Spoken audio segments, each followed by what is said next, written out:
Hello, YouTube. Give me just a moment, YouTube. Okay, sorry about that. Okay, sorry about that.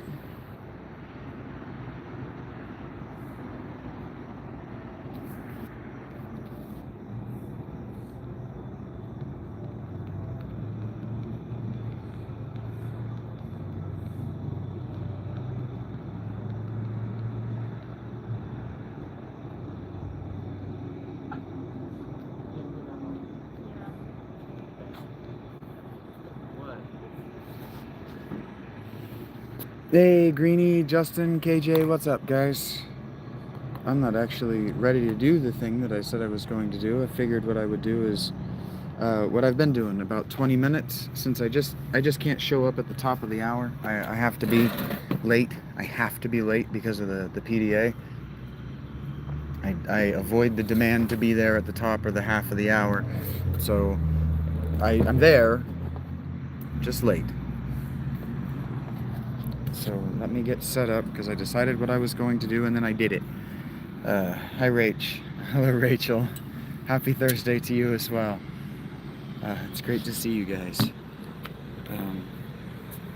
I got my laundry taken care of. It's back at the tent. I spent all of the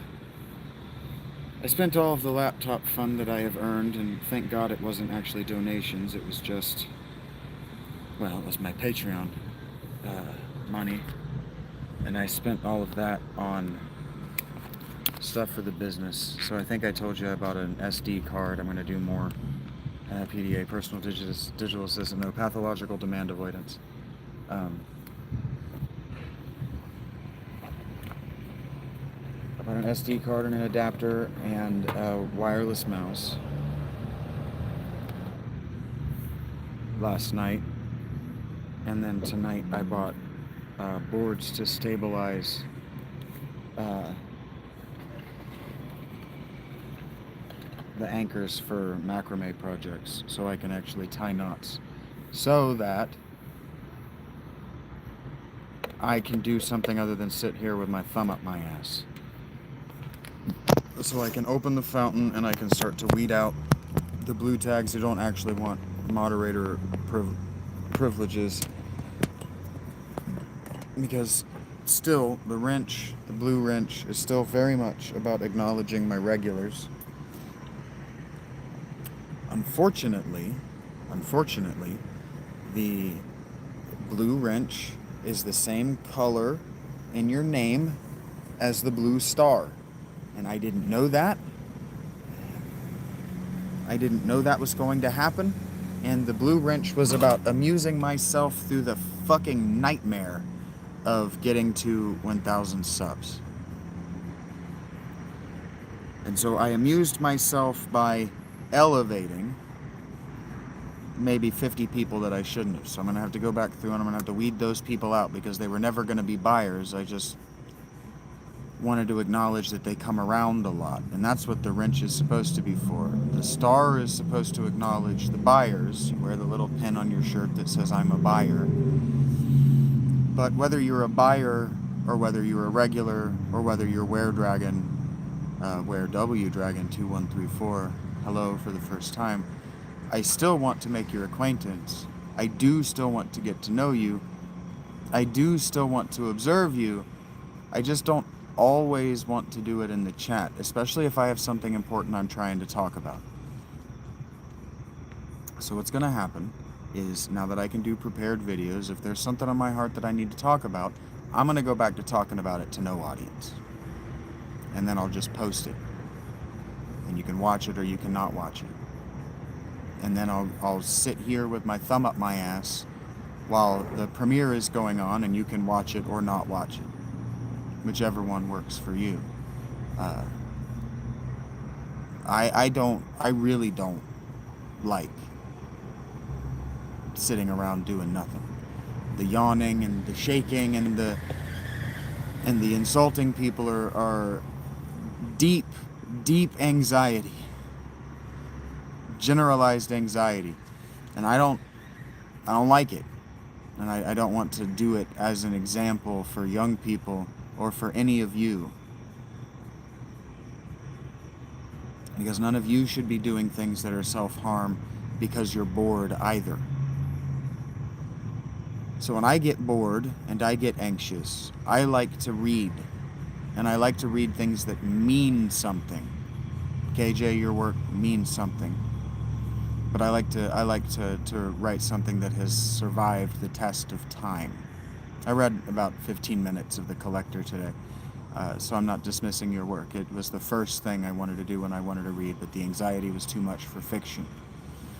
I can't read fiction when I'm anxious, which means that I'm just not going to be able to keep up with the book club very easily, because this gives me a lot of anxiety. I'm an extremely shy person. I don't like being on camera. I don't like being on camera at all.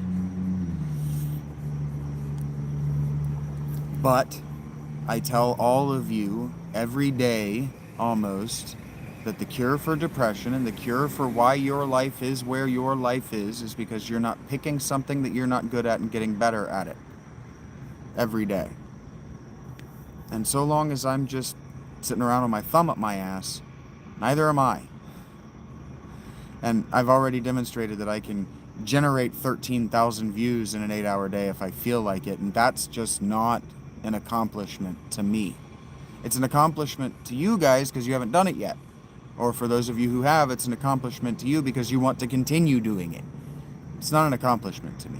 If I only talked to 20 of you, if I only had 20 views and all 20 of you walked away and made better choices with your tomorrow than you made with your today because of that time you spent with me, that is my win. I don't care about the money. I need the money, but I don't care about the money. I'm not here for the money. I live in a tent for a reason. I went 10 months on $25 a month. I'm not here for the money. I don't care about the money. The money isn't a motivator to me. The money makes me depressed. The money makes me depressed. Blamour, I'm sorry to hear that for you, bud. But you're interrupting me to compare you to me. And maybe you should not use your thumbs right now, and you should ask yourself what I'm doing that you're not doing, that I can pull off a 13,000 view 8-hour day if I choose to. This is what I'm talking about. The chat just pisses me off. I'm not actually here to get to know your day. That's what the Discord is for. If you're not in the Discord, I just don't fucking care. I just don't fucking care. And I want to care because I'm an empath and I could offer you love. But Blamour, you're not a member. You're not in the Discord. You're not a Patreon sub. What's my motivation to give a fuck? The super chat is there. We can do that. And I'll instantly give a fuck because I know what my motivation is. It would be nice if that were a cromulent sentence in English. Yes, I've eaten today, Greenie. I had a Baconator and a large fry and a large chili. Actually, I had a small chili. The price of a large combo meal from Wendy's has dropped about $5 this quarter. So I've been telling you guys for 10 months that the economy is going to be fine. Just save your money, lose a little bit of weight, and you'll be fine. And you haven't been listening to me. And the price of a large combo at Wendy's went down $5. Now listen to me when I speak.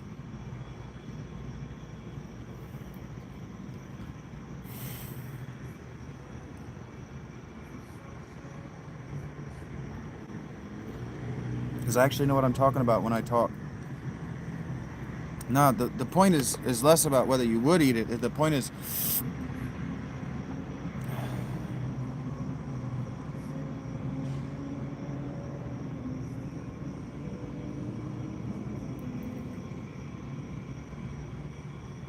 The point is that I've been telling you for years. I told you the entire Biden administration, I told you the entire Obama administration, that all you have to do is get through 4 years of a Democrat and not elect another one, and then the economy will unfuck itself. And then what did you guys do? You elected Obama again, and then you elected Biden. and you tried to elect him again. Indeed, Guillermo, I have a football game that I have to turn on and figure out how to do some kind of content during. I'm looking forward to it. So with extreme trepidation, actually. I'm looking forward to it with extreme trepidation. Not just like mild discomfort. Extreme trepidation. Mr. S just hit up my... he just hit up my PayPal with my catchphrase. My catchphrase that will be my first shirt. Have a good day, or else. Love you, Mr. S. Cowboys v. Eagles, that's right. I made $50 this morning, and I just told you about getting a $50 donation, Little Shire. So today has been a $100 day for me. I'm gonna cash out almost $2,000 at the end of the month. Very likely, I'm gonna cash out a lot more than that. My concern is that it's not going to be sustainable because you guys are impatient, and you guys aren't me. You haven't been here with me for all 12 months of the fucking hell I went through starting last May.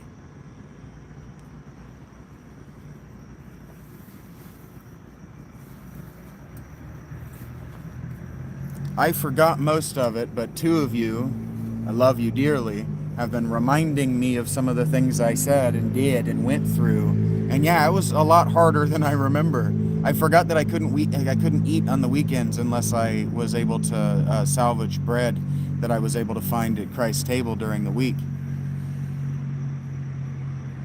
And it takes me a few hours, Greenie.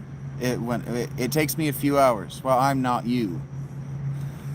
That's what you guys aren't understanding.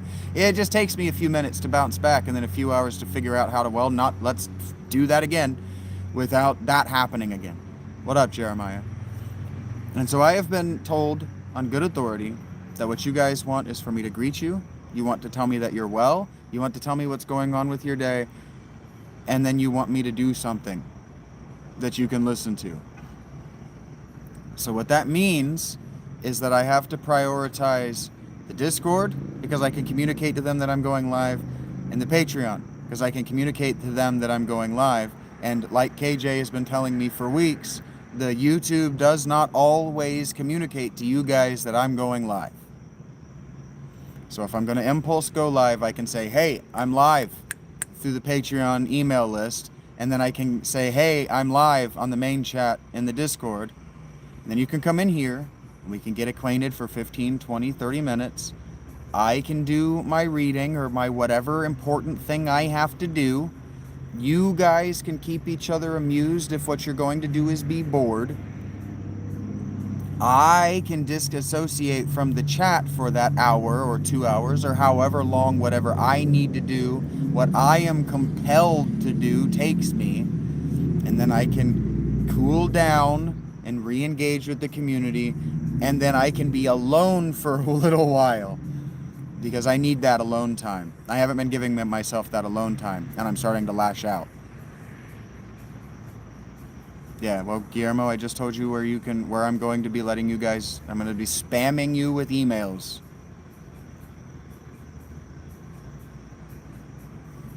It's not about how many other channels that you have, it's about how many other channels you watch. It's about what you frequently watch.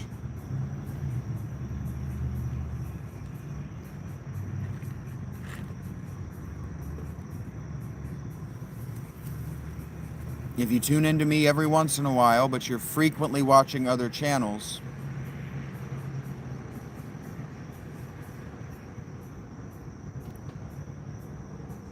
okay, KJ has that little star there, and I know how he got it and that he wanted it, so his opinion matters. And he says he likes the 20-minute meet and greet, then the important thing, then the bullshit until you guys leave, and that makes me feel good that I have figured out my problem. It's my problem. Because I don't want to shout at anyone.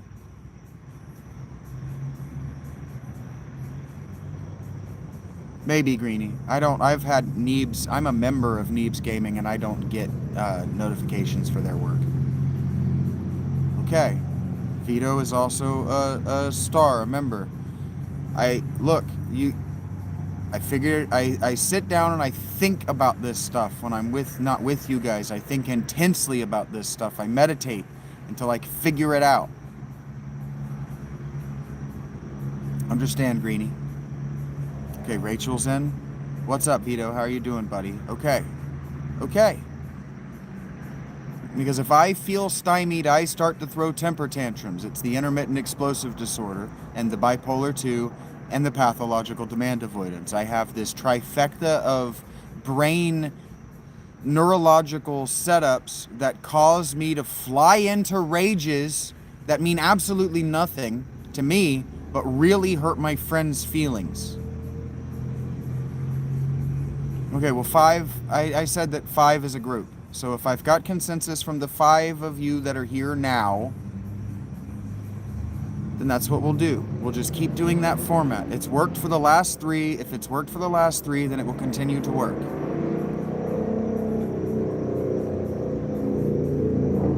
Okay.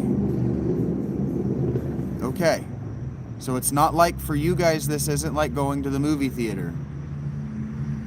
You come in, you get your seat, you watch the thing, and then maybe then you get to like go to the green room after. Not movie theater. Theater. It's like when you go and you see a stand-up comedian, you don't get to bullshit with the comedian before, watch the show, and then bullshit with the comedian after. So I'm allowing you an unprecedented amount of access to the creative behind the presentation. I can't put comments in, Greenie. Somebody else would have to do it for me.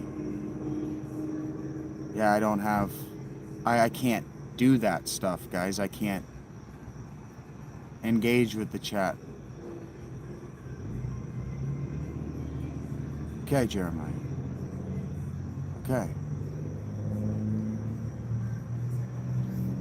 Okay. If it works for the people that show up at the beginning, if what they want is for me to say hello for 20 minutes, do the thing, say goodbye for 20 minutes, I can do that. That is a compromise I'm willing to make.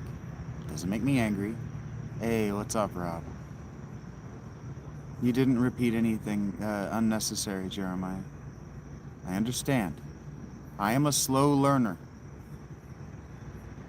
I'm also very particular.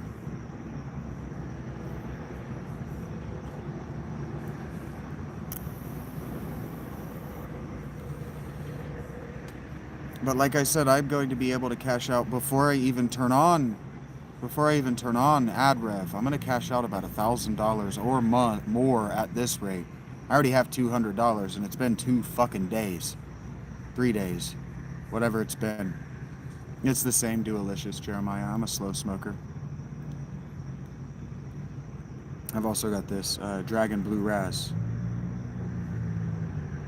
I love that you're here, Chupapi. Okay. I'm gonna have to start weeding out the blue wrenches because not everybody understands what the blue wrench is. The blue wrench is how I can identify who's safe. And so if you start getting under my skin and I start to feel unsafe around you, I'm gonna take the blue wrench away. But for now, that's the only. I'm not gonna add more, and I really don't like it actually, Jeremiah. I really hate the Dragon Blue Raz. For now, I'm not going to expand it. I don't want to collapse it. I like my blue crew. I like looking and knowing who to talk to. But the star is hard to identify on top of the blue crew, so I get it. Those of you who are concerned that the blue crew devalues the star and the Patreon memberships and then future Discord paywalls, I get that. But the paywalls provide a community for the people who can't afford it, frankly.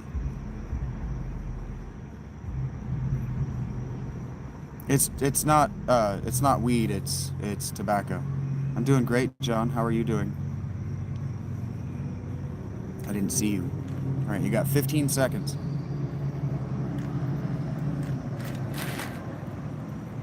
And then I'm going to read for you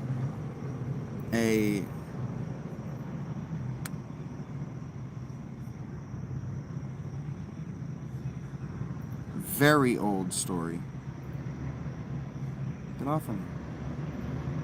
Celto-Gaelic story. Indo-European for sure.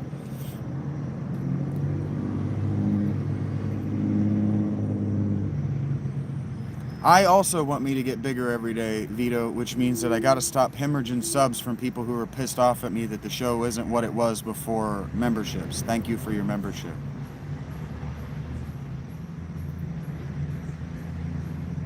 Butler Gold back in the day? I don't know what that is. Give me just a second.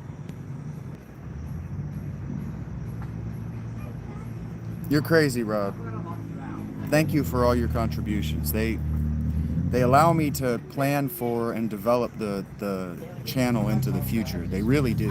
I've spent $90 and just on Cash App. Well, it was Patreon, but a lot of it was Rob too, to develop the business so that I can do more and better. I know. More and better and bigger and grander and more spectacular things. Like if I want to get an external camera, Shabbat Shalom, Bob, I have to buy it with real money, right? I have to buy it with donations. I have to buy it with Patreon subs, right? You really are just impulsively an amazing person, Rob. You really are. I can't even count. At this point, it's got to be close to 200, 250. Something. If I'm going to get something like that, Greenie, I have to buy it with the money that the business makes, right? And so the only way that I can buy things like that, clip them to my tent so that I have a different angle or whatever. The only way I can do that is if the Cash App, the Patreon continue to grow. Now, that doesn't mean don't buy memberships. That doesn't mean absolutely, it doesn't mean not to use the super chat, super like. That's not what I'm saying. I'm saying I don't have access to that until next month. Selfie stick is basically what I've got here with my tripod. I can use it as a selfie stick. Frequently use it as a selfie stick actually when I'm walking around Panera or around outside or near my tent. When I'm at the tent or I'm here, my phone is actually on my tripod almost all times. Even when I'm holding it, I'm holding the tripod like a selfie stick.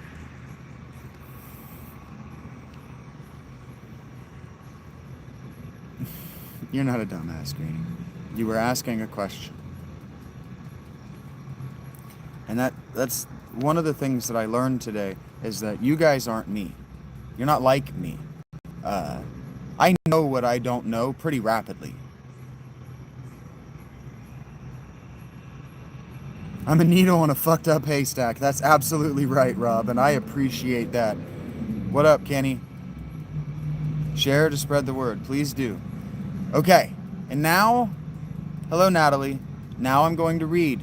The greetings and everybody get settled in portion is over. You can talk to one another. I'm going to stop paying attention to the chat. And I'm going to read the book. It's not even a book. It's a story. Tristan and Iseult.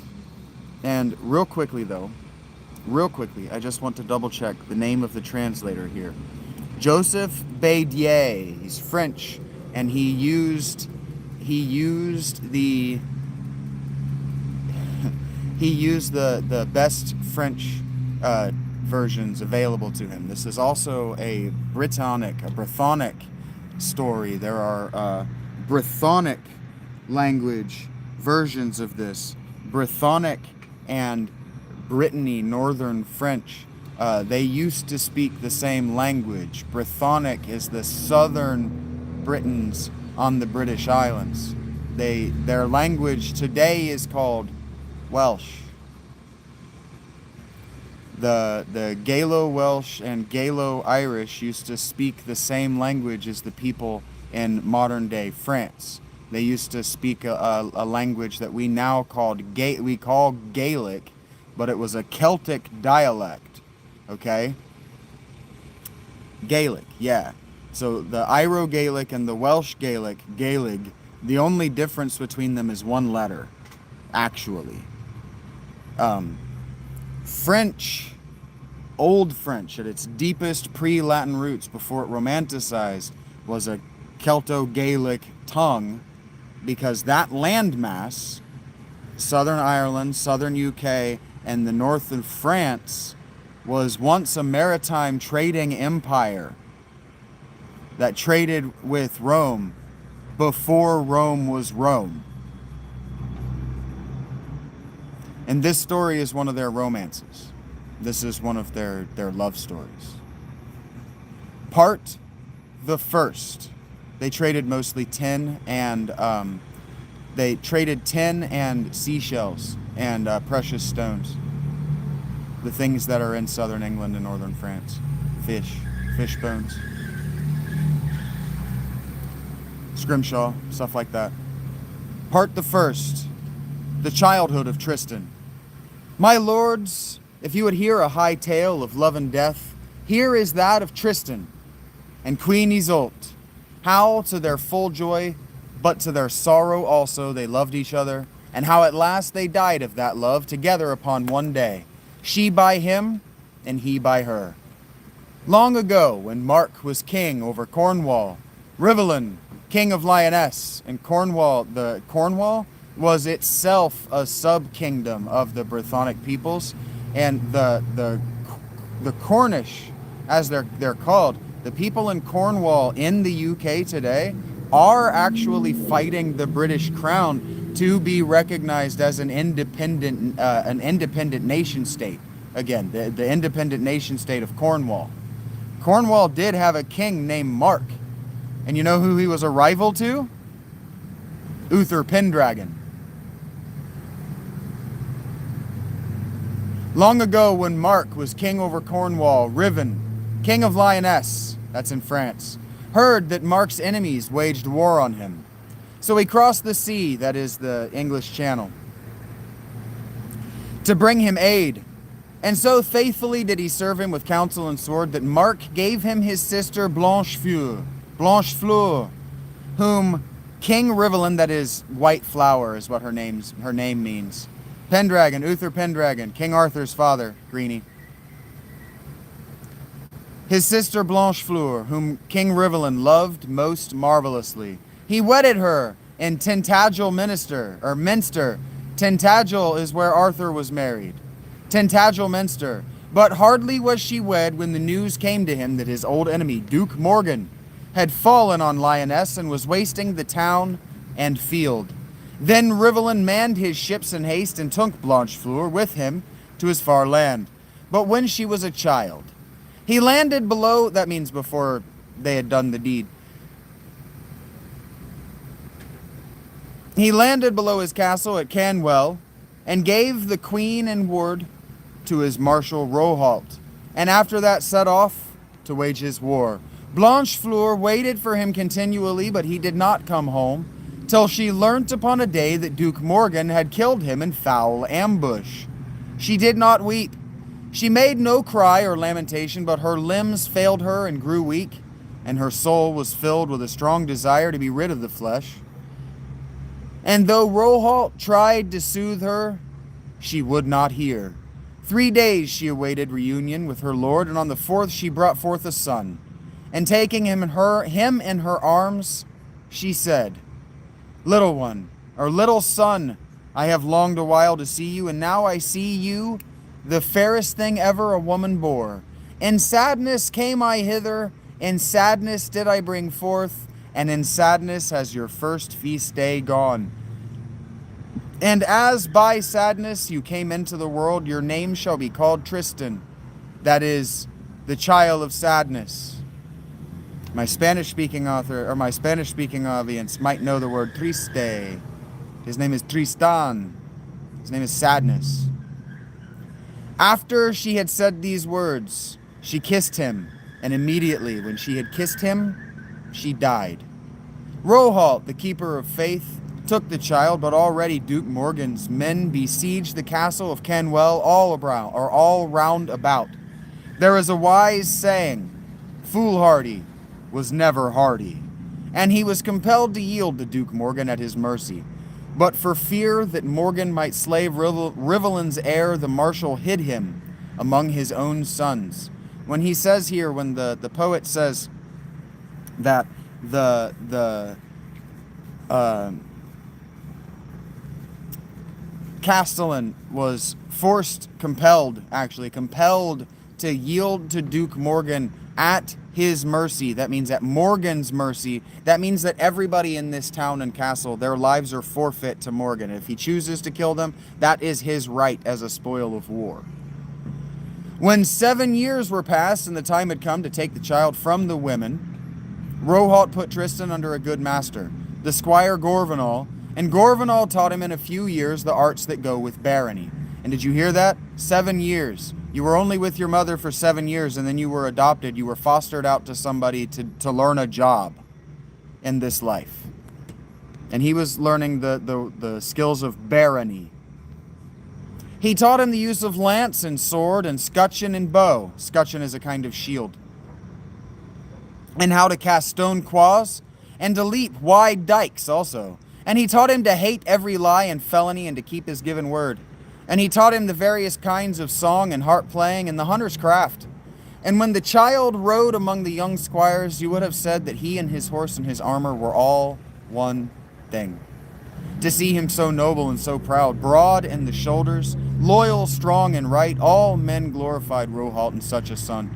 But Rohalt, remembering Rivellin and Blanchefleur, of whose youth and grace all this was a resurrection, loved him indeed as a son, but in his heart revered him as a lord.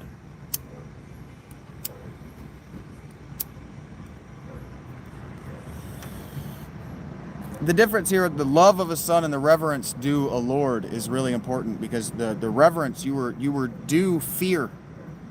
You were due fear to your liege lord, the person whose bond you had made religiously. This is before Christianity. You bound yourself to liege lords, because without them you were a dead man. And so you owed them fear. Remember when we talked about fearing God? This is why the Jewish authors, the Hebrew writers, said to fear God. Fear God. Don't revere men. Don't revere liege lords.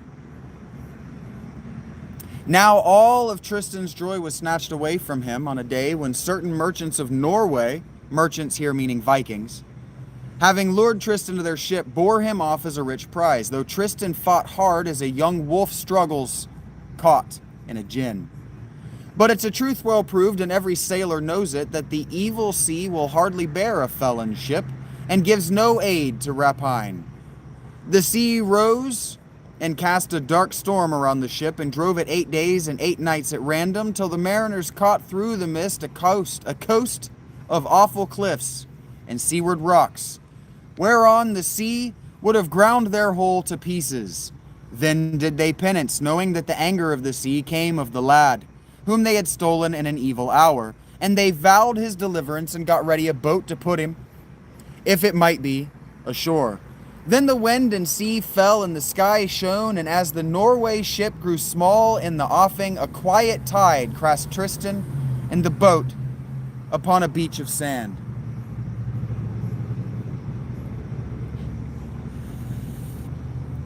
So if you don't know the geography of what we're talking about, if you kind of know what the British Islands look like, if this is the main island of Britain, what we call Britain, if this is what Britain looks like, this boat found him at Tangential, which is basically right in the middle, on the south, on the coast, okay? Finds him in Tangential, all right? Kidnaps this 16, or he's actually 7, I think, at this point. Kidnaps this boy, because they're Vikings, and this is what they do. I told you about the Viking Slav trade. Well, they also traded in English boys. They weren't English at the time. Brythonic boys. They steal this boy, and if you're familiar with the story of Jonah and the fish, right? Jonah and the big fish. Having someone on your boat that the gods didn't want on your boat was a very logical reason that there would be a storm that only affected your boat.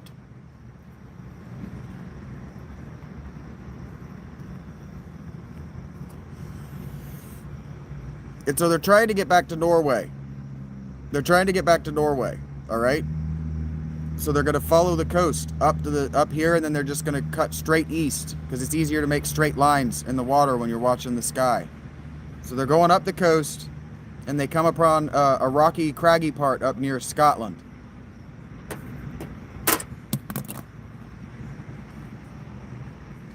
And they cast Tristan and the boat upon a beach of sand. Painfully, Tristan climbed the cliff and saw beyond a lonely rolling heath and a forest stretching out and endless, and he wept, remembering Gorvenal, his father, and the land of Lioness. Then the distant cry of a hunt, I guess they caught him from Lioness on the other side of the channel, doesn't matter. With horse and hound came suddenly and lifted his heart, and a tall stag broke cover at the forest edge. Seeing wild animals is a good sign. It's a good omen. The pack and the hunt streamed after it with a tumult of cries and winding horns, but just as the hounds were racing, clustered at the haunch, the quarry turned to bay at a stone's throw from Tristan. A huntsman gave him the thrust, while all around the hunt had gathered and was winding the kill. But Tristan, seeing by the gesture of the huntsman that he had made to cut the neck of the stag, cried out. And this is going to tell you a little bit about the character of our young man. My lord, what would you do? Is it fitting to cut up so noble a beast like any farmyard hog? Is that the custom of this country? And the huntsman answered, Fair friend, what startles you? Why, yes, first I take off the head of a stag, and then I cut it into 4 quarters, and we carry it on saddle bows to King Mark, our lord. So do we, and so since the days of the first huntsman have done the Cornish men. We're back in Cornwall. So they didn't make it all the way up to Scotland. They just made it across the channel, basically. If, however, you know of some nobler custom, teach it us. Take this knife, and we will learn it willingly. And this is how religion passed from mouth to mouth, hand to hand. Literally. You can read the, I think it's actually in Bede. And I will read the words of Venerable Bede for you in the year 450, I believe, in England, the time that this is set. This is actually set before that. But the authors, the French authors from which our translator is working, were setting this back to the time of Arthur, the time of King Mark. And that's about 450 AD, about the fall of Rome.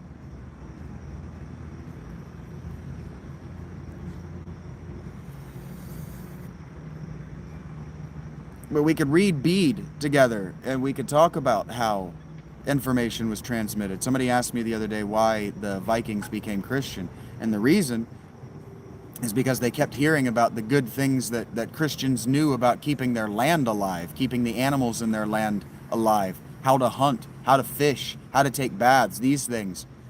The Vikings were actually cleaner than the Christians as far as baths. But this is how information transmission actually happened. It happened by word of mouth, where somebody would say, hey, whoa, that's not how we do things. Is that how you do things around here? And somebody would say, yeah, do you know a better way? And then that person would be like, I mean, I know a much cleaner way. Then Tristan knelt and skinned the stag before he cut it up and quartered it all in order, leaving the crow bone all whole, as is meat. Meat meaning M-E-E-T, as is proper. Meat in this sense means as is proper. And putting aside at the end the head, the haunch, the tongue, and the great heart's vein. And the huntsman and the kennel hinds stood over him with delight. And the master huntsman said, these hinds are hounds. Same word. Friend, these are good ways. In what land learnt you them? Tell us your country and your name. And this is how you made friends in the pre-modern world, is you knew a better way. And people listened to you because they just shut the fuck up and listened. Good Lord, says Tristan, my name is Tristan, and I learnt these ways in my country of Lioness. Tristan, said the master huntsman, God reward the father that brought you up so nobly. Doubtless, he is a baron, rich and strong. This strong here means powerful and mercenaries. Now Tristan knew both speech and silence, which is a reference to the Havamal, a Viking poem. No, Lord, my father is a burgess. I left his home unbeknownst upon a ship that trafficked to a far place, for I wished to learn how men lived in foreign lands. But if you accept me of the hunt, I will follow you gladly and teach you other crafts of venery. I'm assuming that this guy is in his teens, that he's 16 or so. And so they say he was kidnapped, but in Tristan's mind, you got to remember that this is written about the 1200s, composed about the 1200s. Fiddly on that, don't quote me. Composed about the 1200s, and that Julius Caesar already had a myth about how he volunteered to be kidnapped by Sicilian pirates.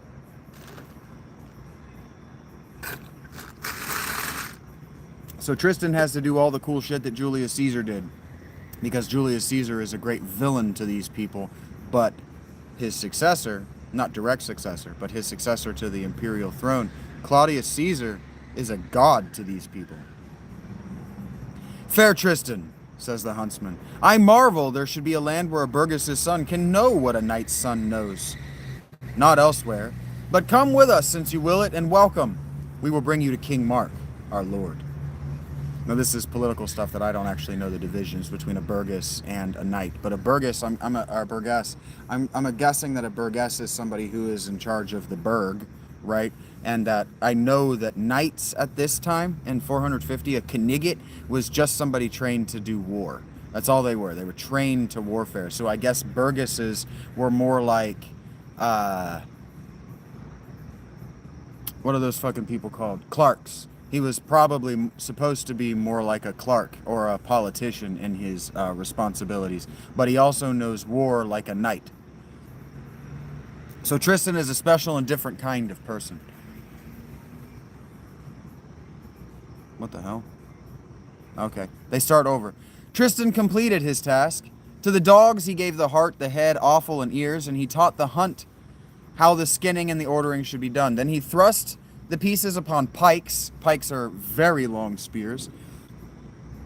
And gave them to his huntsman, and to that to carry. To one the snout, to another the haunch, to another the flank, to another the shine. And he taught them how to ride by two in rank, according to the dignity of the pieces each might bear. This is old religion. And so the reason somebody from the mainland would be recognized as knowing better how to deal with the hunt is because the mainland is closer to the ancient and the original source of the Indo-European language family. And even in 1200, even in 450, these languages that we are speaking today were very concerned with maintaining the religious meat, right? What was proper all the way back in 3500 BCE. Our language was obsessed with that. Remains obsessed with it, academically, actually. So they took the road and spoke together till they came on a great castle, and round it fields and orchards, and living waters and fish ponds and ploughlands, and many ships were in its haven. For that castle stood above the sea. It was well fenced against all assault or engines of war, and its keep, which the giants had built long ago, was compact of great stones, like a chessboard of vert and azure. The giants that built keeps long ago were not literal giants. They were exactly what I was talking to you about before. Exactly what I was talking to when I was reading Amos to you yesterday, the book of Amos. The people of the ancient world knew that there had been a collapse of major world civilizations in about 1200 BC. About. They knew and they remembered. How could they know and why would they remember? The buildings still stood. They still lived in the stone buildings.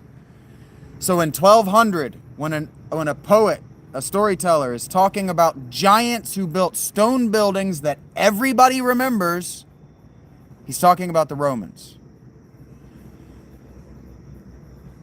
For that castle stood above the sea. It was well fenced against all assault or engines of war, and its keep, which the giants had built long ago, was compact of great stones, like a chessboard of vert and azure. Vert is green and azure is blue. They're saying that the Romans built this, and if it wasn't the Romans, it was a magical people of the past that had enough time to build like this. And there was a people like that.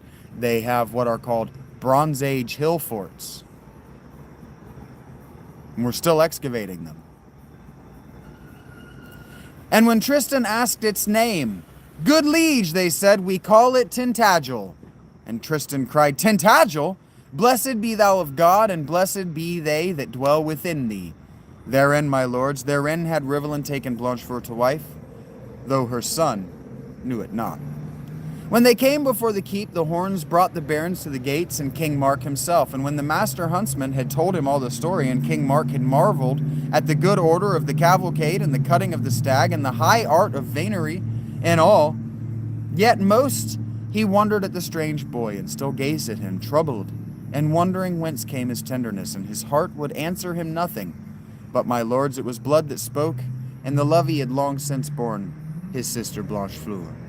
That's his nephew, and basically what the poet is saying is that the heart knows, the DNA knows that that's the son of his sister, that's his nephew. That evening, when the boards were cleared, a singer out of Wales, a master, came forward among the barons in hall and sang a harper's song, and as this harper touched the strings of his harp, Tristan, who sat at the king's feet, spoke thus to him.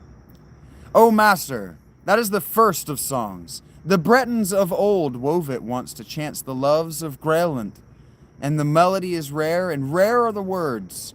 Master, your voice is subtle. Harp us that well. But when the Welshman had sung, he answered, Boy, what do you know of the craft of music? If the burgesses of Lyonesse teach their sons harp, play also, and rotes and viols too rise, and take this harp and show your skill. Then Tristan took the harp and sang so well that the barons softened as they heard, and King Mark marveled at the harper from Lyonesse, whither so long ago Rivalen had taken Blanchefleur away. When the song ended, the king was silent a long space, but he said at last, Son, blessed be the master that taught thee, and blessed be thou of God, for God loves good singers. Their voices and the voice of the harp enter the souls of men and wake dear memories and cause them to forget many a morning and many a sin. For our joy did you come to this roof. Stay near us a long time, friend. And Tristan answered, Very willingly will I serve you, sire, as your harper, your huntsman, and your liege. Liege means bond slave, by the way. So did he, and for 3 years a mutual love grew up in their hearts.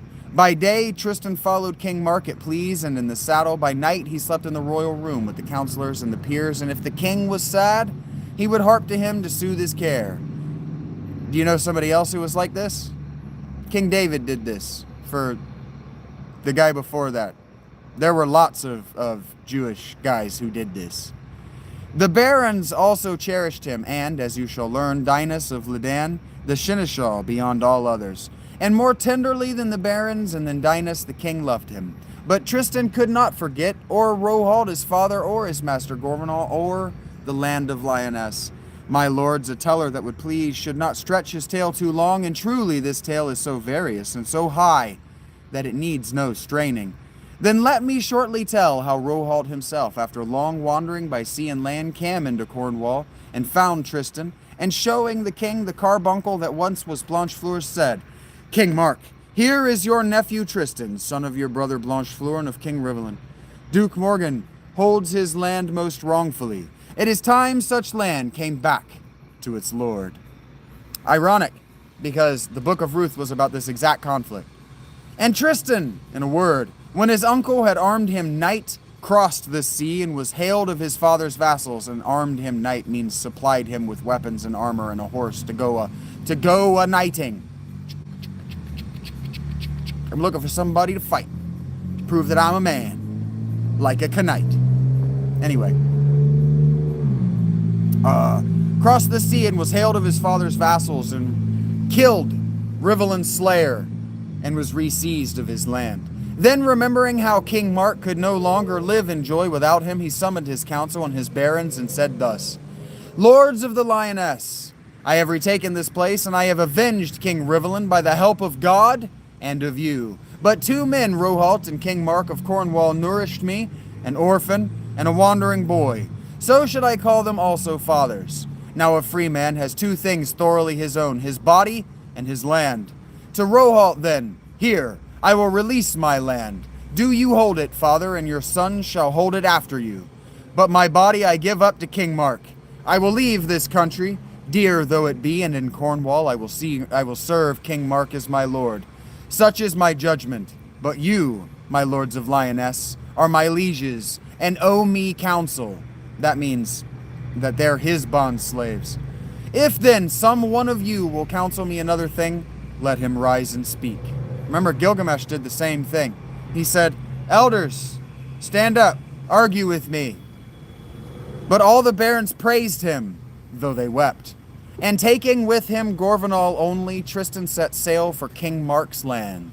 Now, you might recognize that both poets in both of these stories that I have now read for you have blamed what's happening in these stories on the elders that didn't stop these young men, right? When Tristan came back to the land, King Mark and all his barony were mourning. For the King of Ireland had manned a fleet to ravage Cornwall, should King Mark refuse, as he had refused these 15 years, to pay a tribute his fathers had paid. Tribute is something that you pay, it's basically a pre-ransom.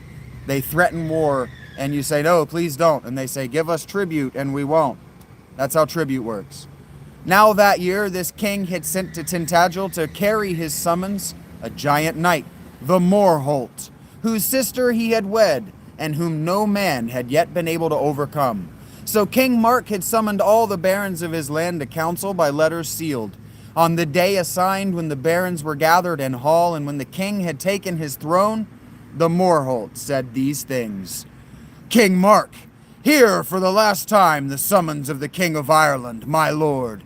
He arraigns you to pay at last that which you have owed so long, and because you have refused it too long already, he bids you give over to me this 3-day 300 youths and 300 maidens, drawn by lot from among the Cornish folk."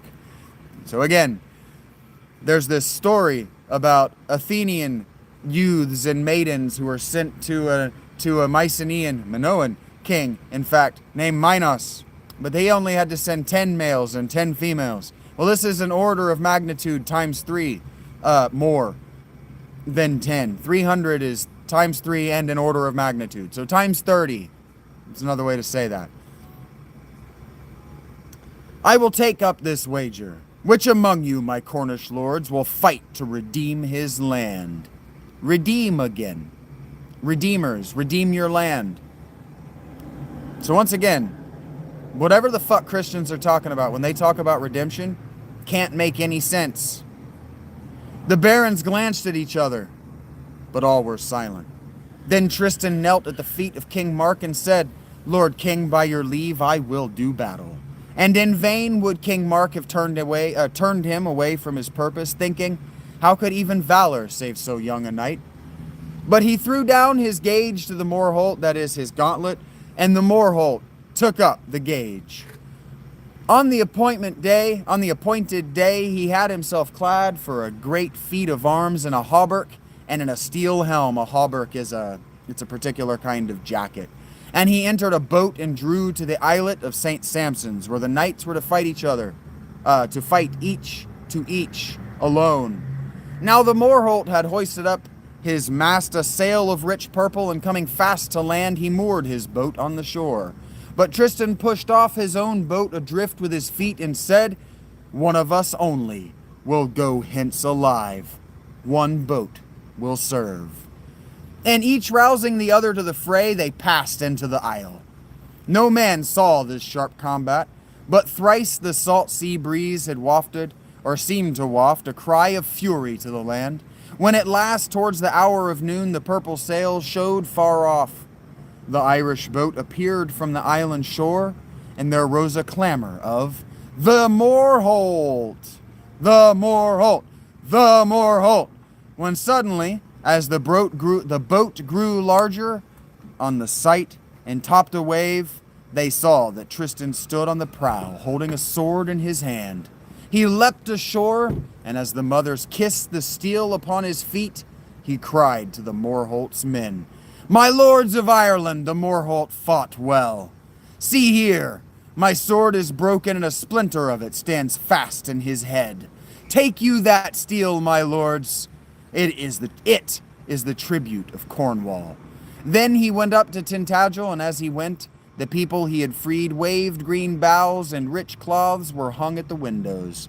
But when Tristan reached the castle with joy, songs and joy bells sounding without him, he drooped in the arms of King Mark, for the blood ran from his wounds. The Morholt's men, they landed in Ireland quite cast down, for whenever he came back into Whitehaven, the Morholt had been wont to take joy in the sight of his clan upon the shore, of the king, of the queen his sister, and of his niece Iseult the fair. Tenderly had they cherished him of old, and had he taken some wound, they healed him, for they were skilled in balms and potions. But now their magic was vain, for he lay dead, and the splinter of the foreign brand yet stood in his skull till Iseult plucked it out and shut it in a chest. From that day, Iseult the fair knew and hated the name of Tristan of Lyonesse. But over in Tintagel Tristan languished, for there trickled a poisonous blood from his wound. The doctors found that the Morholt had thrust into him a poisoned barb, that is, dagger. And as their actually, the barb is actually it's a javelin. It's a throwing javelin, is the barb. And as their potions and their theriac could never heal him, they left him in God's hands.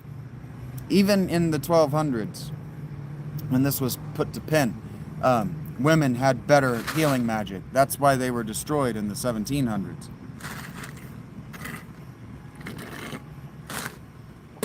The witches were the 16 and 1500s, the 1400s, but women were ultimately destroyed in England in the 1700s because they just had better medicine, and had for centuries, millennia even. So hateful a stench came from his wound that all his dearest friends fled him, all save King Mark, Gorvanal, and Dinas of Liddon. They always could stay near his couch because their loathe overcame their abhorrence. At last Tristan had himself carried into a boat, apart on the shore, and lying facing the sea he awaited death, for he thought, I must die, but it is good to see the sun, and my heart is still high. I would like to try the sea that brings all chances. I would have the sea bear me far off alone to what land no matter, so that it heal me of my wound. If you know the King Arthur story, they do the same thing to King Arthur. They put him in a boat when he's mortally wounded and they shove him off. He begged so long that King Mark accepted his desire. He bore him into a boat with neither sail nor oar, and Tristan wished that his harp only should be placed beside him. For sails he could not lift, nor oar ply, nor sword wield. There's another hero in the Indo-European tradition that was in a boat with just his harp. It might be Orpheus. And as a seaman on some long voyage cast to the sea a beloved companion dead, so Gorvanal pushed out to see that boat where his dear son lay, and the sea drew him away. For 7 days and 7 nights the sea so drew him. At times to charm his grief he harped, and when at last the sea brought him near a shore where fishermen had left their port that night to fish far out, they heard as they rowed a sweet and strong and living tune that ran above the sea, and fathering their oars they listened immovable. This is Tristan and Iseult, abs. In the first whiteness of the dawn they saw the boat at large. She went at random, and nothing seemed to live in her except the voice of the harp. But as they neared, the air grew weaker and died, and when they hailed her, Tristan's hands had fallen lifeless on the strings, but they still trembled.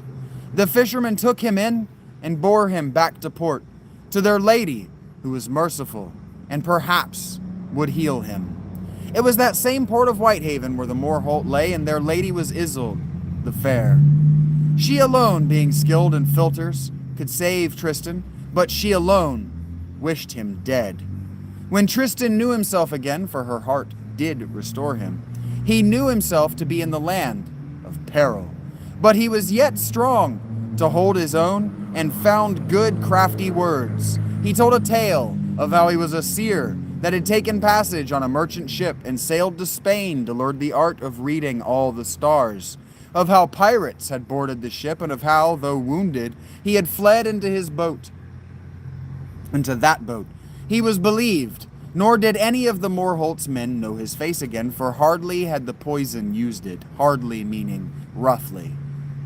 But when, after 40 days, Iseult of the golden hair had all but healed him, when already his limbs had recovered and the grace of youth returned, he knew that he must escape, and he fled, and after many dangers he came again before Mark, the king. My lords, there were in the court of King Mark 4 barons, the basset of men, who hated Tristan with a hard hate, for his greatness and for the tender love the king bore him, and well I know their names. André, Guenelon, Gondouan, and Denwallen. They knew that the king had intended to grow old, childless, and to leave his land to Tristan, and their envy swelled, and by lies they angered the chief men of Cornwall against Tristan. They said, "There have been too many marvels in this man's life. It was marvel enough that he beat the Morholt, but by what sorcery did he try the sea alone, at the point of death, or which of us, my lords, could voyage without mast or sail? They say that warlocks can. It was sure a warlock feat, and that is a warlock harp of his pours poison daily into the king's heart." The warlock here, warlock actually means traitor, but in the magic system of this time, men were not allowed to do magic. It was illegal for a man to do women's magic. "See how he has bent that heart by power and chain of sorcery. He will be king yet, my lords, and you will hold your lands of a wizard." They brought over the greater part of the barons, and these pressed King Mark to take to wife some king's daughter who should give him an heir, or else they threatened to return each man into his keep and wage him war. But the king turned against them and swore in his heart that no, so long as his dear nephew lived, no king's daughter should come to his bed. Then in his turn did Tristan, in his shame to be thought to serve for hire, threatened that if the king did not yield to his barons, he would himself go overseas, serve some great king. At this, King Mark made a term with his barons and gave them 40 days to hear his decision. On the appointed day, he awaited alone in his chamber and sadly mused, "Where shall I find a king's daughter so fair and yet so distant that I may feign to wish her my wife?" Just then by his window that looked upon the sea, 2 building swallows came and quarreling together. Then, startled, they flew out, but had let fall from their beaks a woman's hair, long and fine, and shining like a beam of light. King Mark took it, and called his barons and Tristan, and said, "To please you, lords, I will take a wife, but you must seek her whom I have chosen." "Fair lord, we wish it all," they said, "and who may she be?" "Why," said he, "she whose hair this is, nor will I take another." "And whence, Lord King, comes this hair of gold? Who brought it, and from what land?" "It comes, my lords, from the lady with the hair of gold. The swallows brought it to me. They know from what country it came." Then the barons saw themselves mocked and cheated, and they turned with sneers to Tristan, for they thought him to have counseled the trick. But Tristan, when he had looked on the fair hair of gold, remembered Iseult the fair, and smiled, and said this, "King Mark, can you not see that the doubts of these lords shame me? Have you designed in vain, or you have designed in vain? I will go seek the lady with the hair of gold. The search is perilous. Nevertheless, my uncle, I would once more put my body and my life into peril for you, and that your barons may know I love you loyally, I take this oath, to die on the adventure, or to bring back to this castle of Tangential the queen with that fair hair." He fitted out a great ship, and loaded it with corn and wine, with honey and all manner of good things. He manned it with Gorvenal and 100 young knights of high birth, chosen among the bravest. And he clothed them in coats of homespun and in haircloth, so that they seemed merchants only. But under the deck he hid rich cloth of gold and scarlet, as for a great king's messengers. When the ship had taken the sea, the helmsman asked him, "Lord, to what land shall I steer?" "Sir," said he, "steer for Ireland, straight for Whitehaven harbor." At first Tristan made believe to the men of Whitehaven that his friends were merchants of England, come peacefully to barter. But as these strange merchants passed the day in the useless game of draughts and chess, and seemed to know dice better than the bargain price of corn, Tristan feared discovery and knew not how to pursue his quest. Now it chanced once upon the break of day that he heard a cry so terrible that one would have called it a demon's cry. Nor had he ever heard a brute bellow in such wise, so awful and strange it seemed. He called a woman who passed by the harbor and said, "Tell me, lady, whence comes that voice I have heard, and hide me nothing?" "My lord," said she, "I will tell you truly." I've highlighted this personally for what reason, I don't know. "I will tell you truly, it is the roar of a dragon, the most terrible and dauntless upon earth. Daily it leaves its den and stands at one of the gates of the city. Nor can any come out or go in till a maiden has been given up to it, and when it has her in its claws, it devours her." "Lady," said Tristan, "make no mock of me, but tell me straight. Can a man born of woman kill this thing?" "Fair sir and gentle," she said, "I cannot say, but this is sure. 20 knights and tried have run the venture, because the king of Ireland has punished it that he will give his daughter Iseult the fair to whomever shall kill the beast, but it has devoured them all."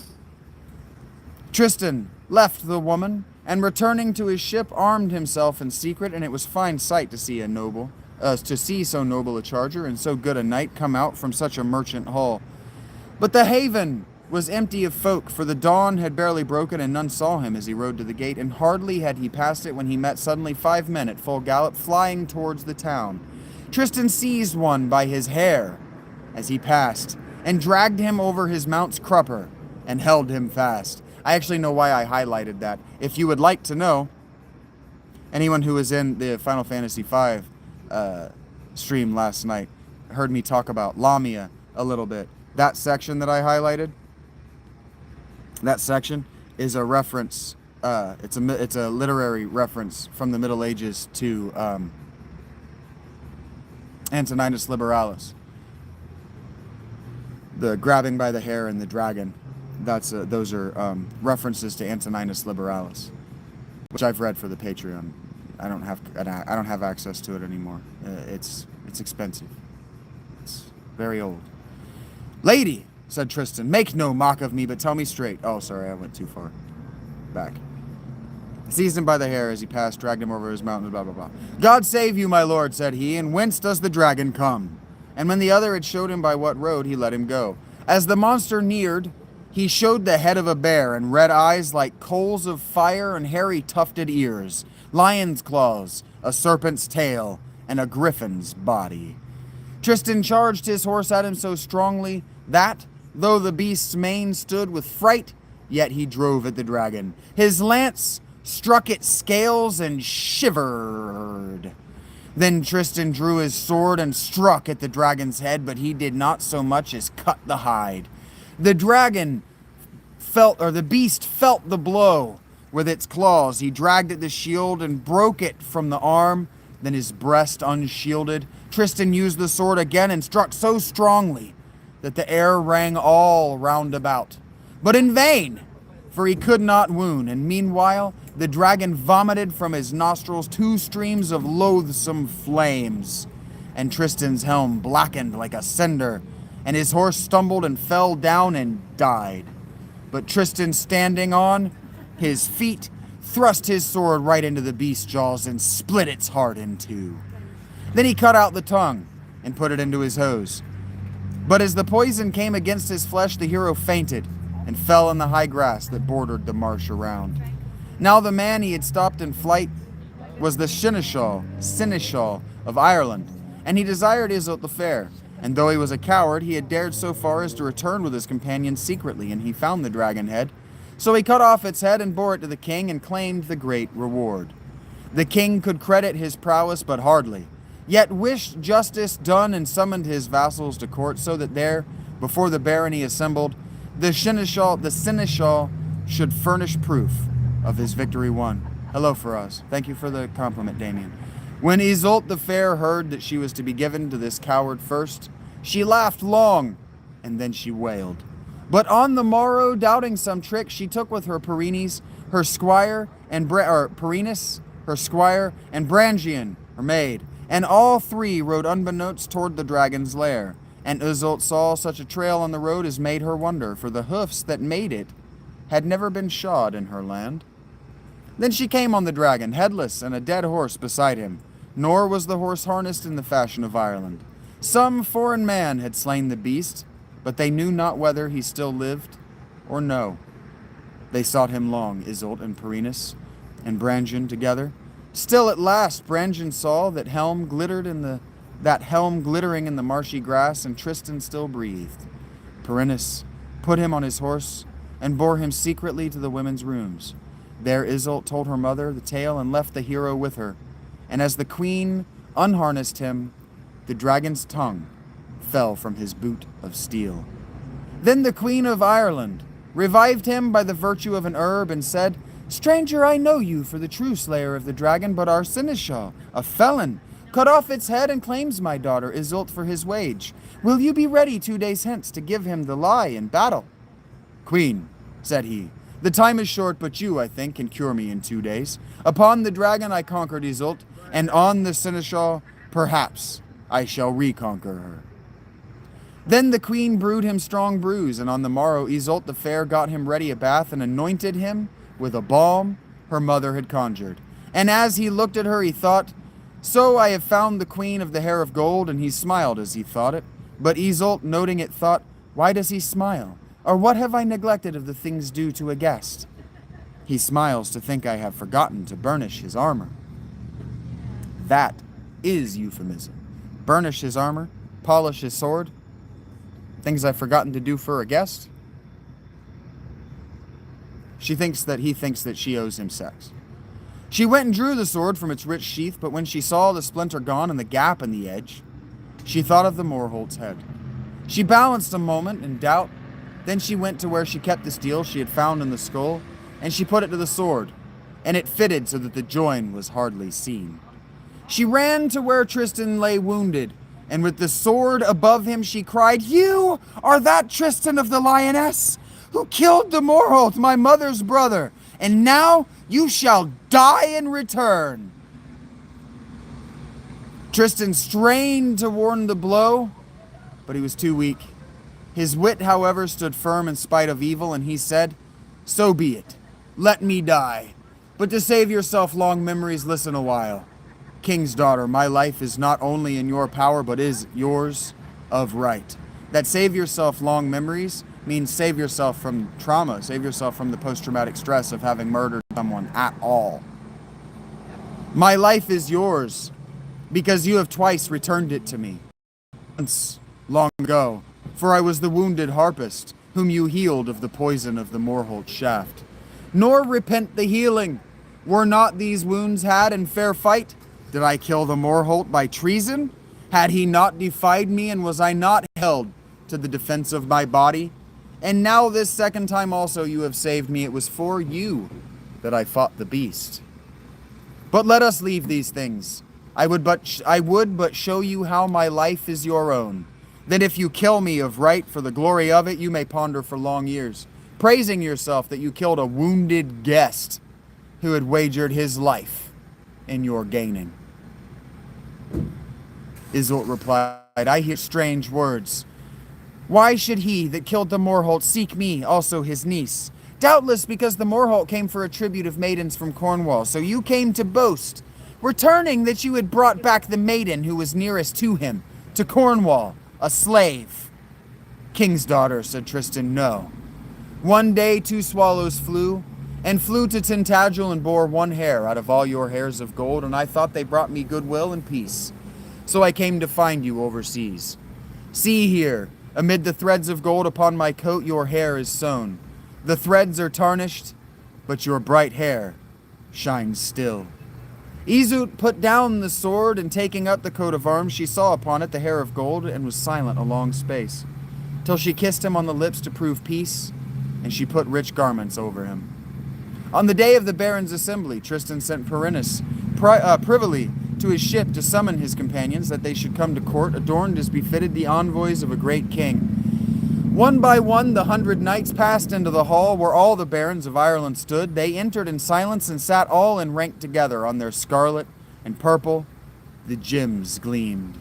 When the king had taken his throne, the seneschal arose to prove by witness and arms that he had slain the dragon, and that so Iseult was won. When Iseult bowed to her father and said, "King, I have here a man who challenges your seneschal for lies and felony. Promise you Promise that you will pardon this man all his past deeds, who stands to prove that he and none other slew the dragon, and grant him forgiveness and your peace. The king said, I grant it. But Iseult said, Father, first give me the kiss of peace and forgiveness as a sign that you will give him the same.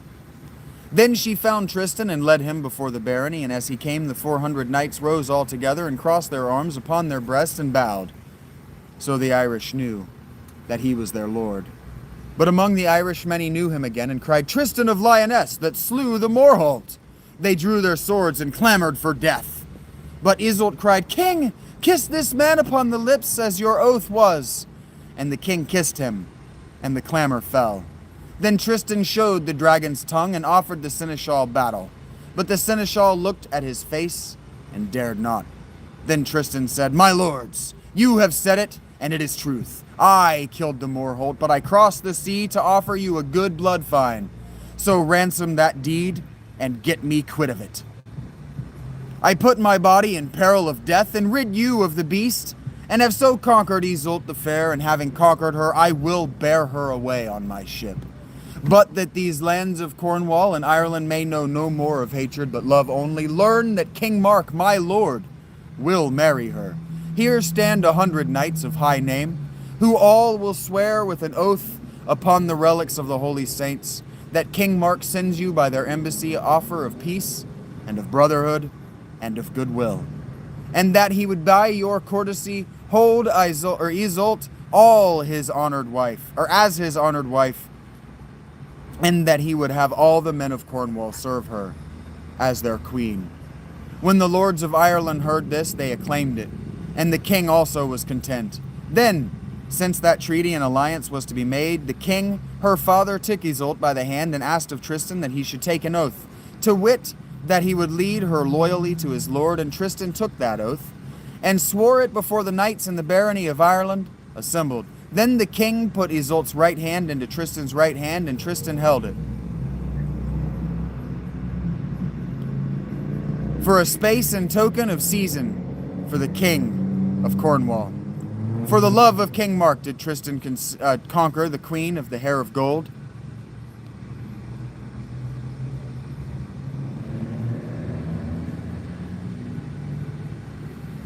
When the day of Iseult's livery to the lords of Cornwall drew near, her mother gathered herbs and flowers and roots, and steeped them in wine, and brewed a potion of might, and having done so, said apart to Brangien, Child, it is yours to go with Iseult to King Mark's country, and for you love her with a faithful love. Take then this pitcher, and remember well my words. Hide it, so that no eye shall see, nor no lip go near it. But when the wedding night has come, and that moment in which the wedded are left alone, pour this essenced wine into a cup and offer it to King Mark and to Iseult his queen. Oh, take all care, my child, that they alone shall taste this brew, for this is its power. They who drink of it together love each other with their every single sense and with their every thought, forever, in life and death. And Brangien promised the queen that she would do their bidding. On the bark that bore her to Tangential, bark is a kind of boat, Iseult the fair was weeping as she remembered her own land, and mourning swelled her heart. And she said, Who am I, that I should leave you to follow unknown men, my brother, and my land? Accursed be the sea that bears me, for rather would I lie dead on the earth where I was born than live out there beyond. One day when the wind had fallen, and the sails hung slack, Tristan dropped anchor by an island, and the 100 knights of Cornwall and the sailors weary of the sea landed all. Iseult alone remained aboard, and a little serving maid, when Tristan came near the queen to calm her sorrow. The sun was hot above them, and they were athirst, and, as they called, the little maid looked about for drink for them, and found that pitcher which the mother of Iseult had given into Brangien's keeping. And when she came on it, the child cried, I have found you wine. Now she had found not wine, but passion, and joy most sharp, and anguish without end, and death. The queen drank deep of that draught and gave it to Tristan, and he drank also long and emptied it. Brangien came in upon them. She saw them, gazing at each other in silence as though ravished and apart.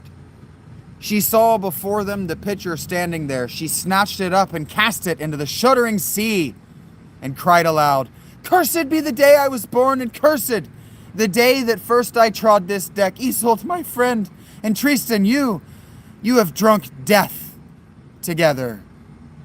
And once more the bark ran free for tangential, but it seemed to Tristan as though an ardent briar, sharp-thorned, but with flower most sweet-smelling, drave roots into his blood, and laced the lovely body of Iseult all round about it, and bound it in his own into his every thought and desire. And he thought, "Felons, that charged me with coveting King's Mark land, I have come lower by far, for it is not his land I covet. Fair uncle, who loved me orphaned, ere ever you knew me in the blood of your sister Blanchefleur, ere means before.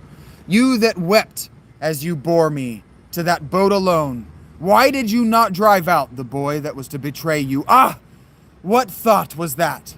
Iseult is yours, and I am but your vassal. Iseult is yours, and I am but your son. Iseult is yours, and may not love me."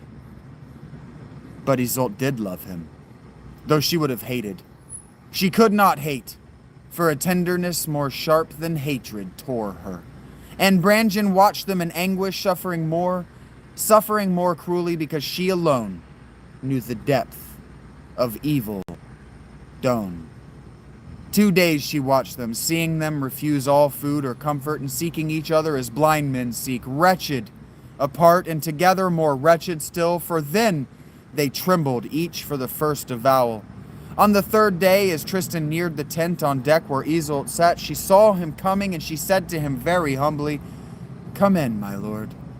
"Queen," said Tristan, "why do you call me lord? Am I not your liege and vassal, to revere and serve and cherish you as my lady and queen?"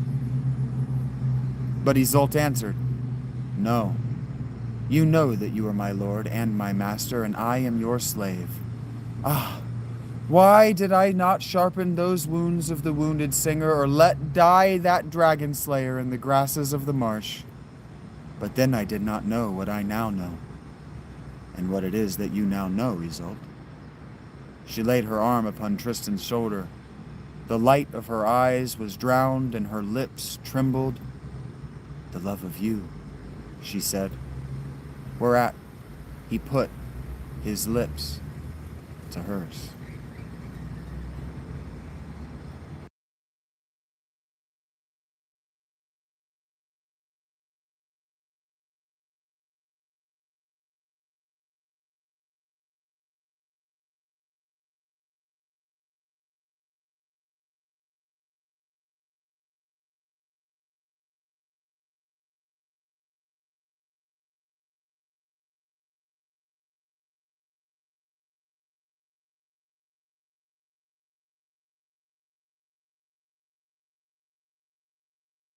Accidentally turned off my microphone. Okay, so that's where we're at. We're done. We're done reading that for tonight. I'm gonna go inside, charge my battery bank a little bit. We got about an hour, so we could just do a sit and talk. What do you think, guys? I'm in a much better mood when I've read something. I don't know if you noticed, but I'm in a much better mood after I've finished doing something meaningful to me. I'm much less likely to blow up in your faces.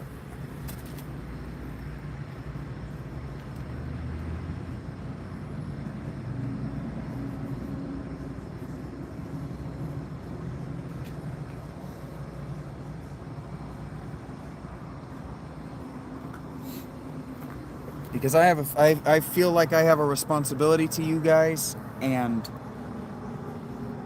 we live in very different time zones. So thank you for that.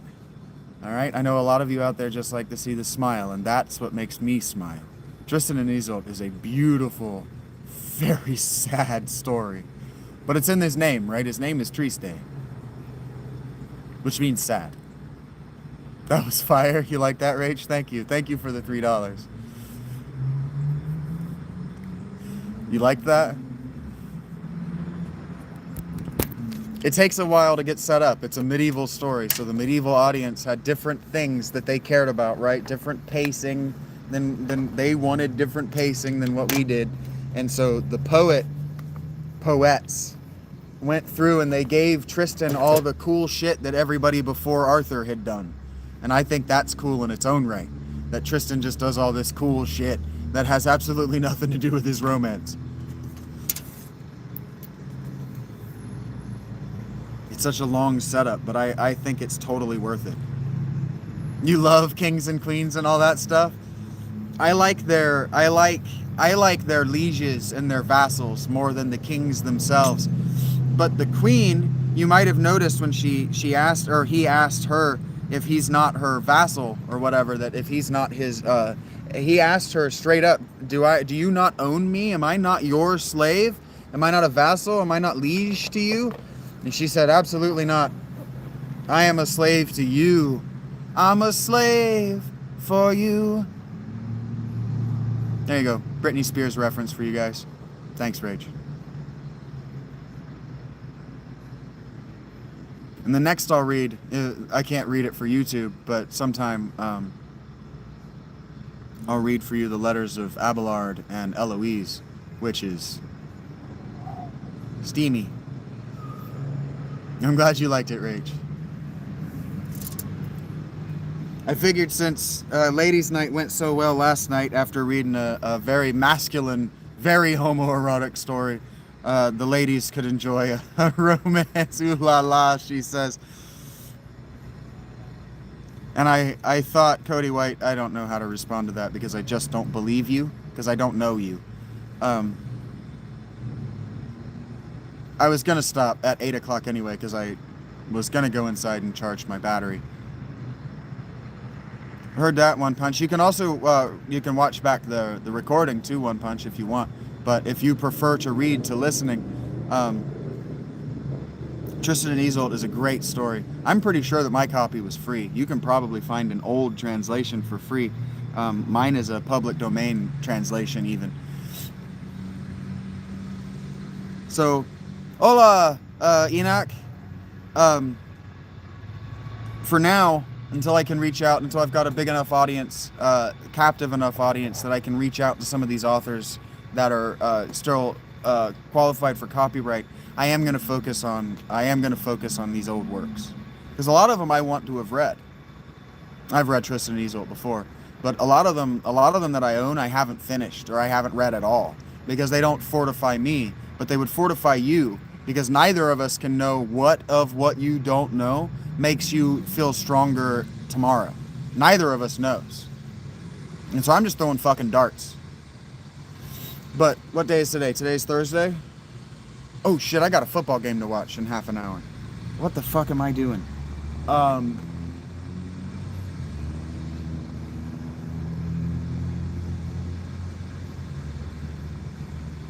Yeah, let's hang out for a half an hour and then I'll figure out how to watch that football game. I can be late. I can be late to anything I want to. It's my fucking business. I don't know how I'm going to watch this game. I might end up just doing like a Thursday night stream to the Discord. I might end up having to do that.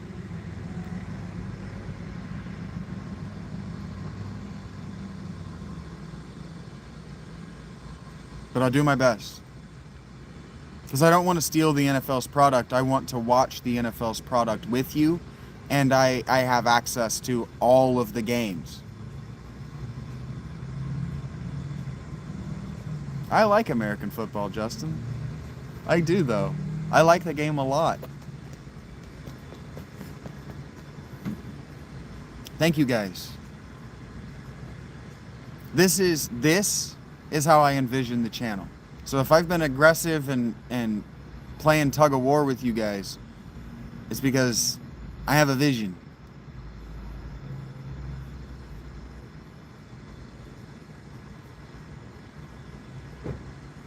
And I believe in you guys. Thank you, Rachel. Casey like Casey? Casey? Is it Casey or Cassie? Is it Cassie like Casey?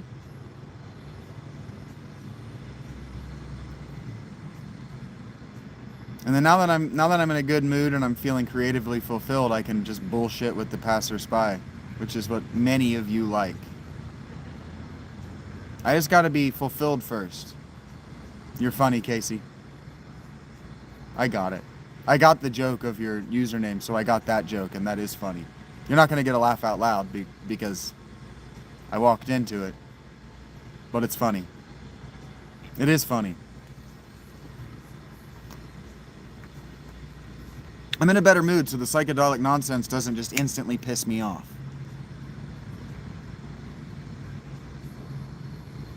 I said you're not going to get a laugh out loud, but it is funny. Yeah, there you go. You got Inak. Inak laughed.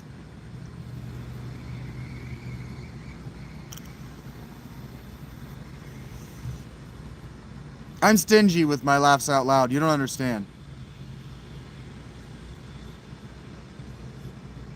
Love you though, Casey. Here, we can go inside. I thought that it was later than it is.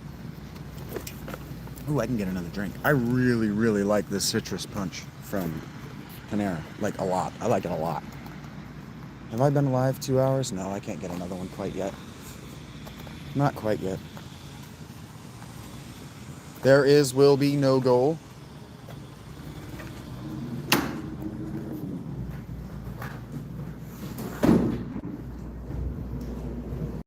I don't know what that means. Will be no goal.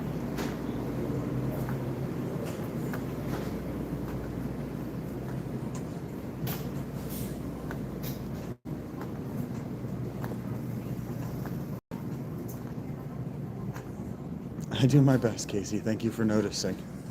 I haven't got to use that comeback in a while.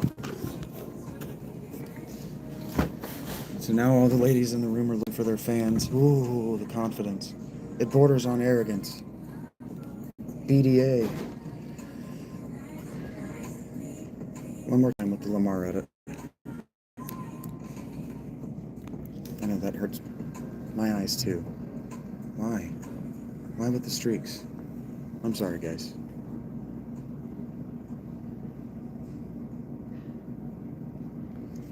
It's like I'm cleaning spit off your face. Like I'm your mom cleaning spit off your forehead or something. See, I feel better. And if I feel better, the show is better.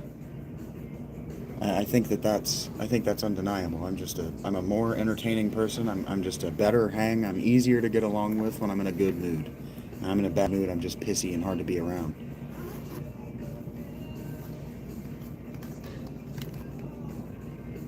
The only thing, I wish that I could go to screencast from here. I wish there were an option to go screencast from this. There's not. I wish there were. Because I don't want to end this just to... Yeah, aren't we all? Yeah, we can all be difficult to get along with. We can all be. And so I have to remember that by saying that if this person is being difficult for me to get along with, it's half my fault. Because I'm not getting along with them. Hello, Elias. How are you doing?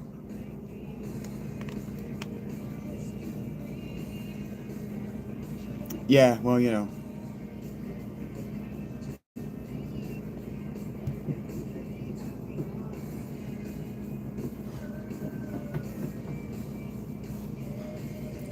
I have bipolar type 2, so that time of year is real, or that time of the month is a real thing for me. The cycles of up and down are a real thing for me.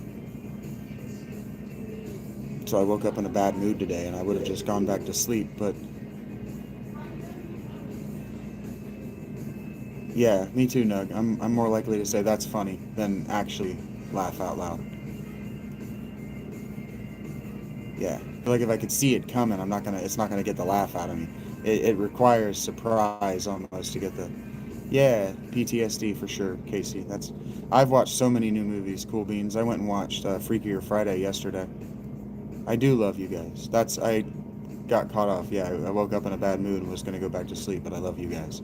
I have a responsibility to be here with you guys, so when I'm struggling with my responsibilities, I have to work around my pathological demand avoidance, which is acronymed PDA, guys. Sure, Casey, I grew up in a really negative environment too, and some days are just hard for me to be positive. Grew up in an extremely abusive environment, and then I spent all of my professional, and well, all of my adulthood until sequestering myself to a tent around negativity, and then the random passersby that I engage with here in Zanesville are all negative to me, and so coming here to these YouTube chats and getting negativity is just something that I don't have to put up with. Hello. Um,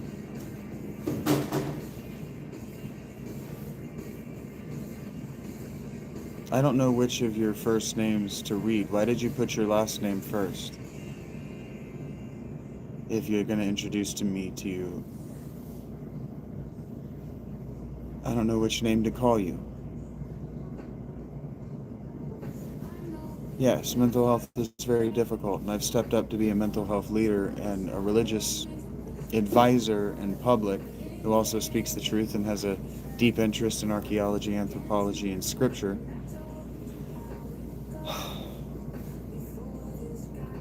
And so I have to show the entire range of my emotions and my mentality in order to be a leader as I get myself healthy and maintain my health. And sometimes maintaining my health means reaching out to people and going, fuck you, fuck you, fuck you, right in their forehead. Well, greetings, Ashadu. It's nice to make your acquaintance.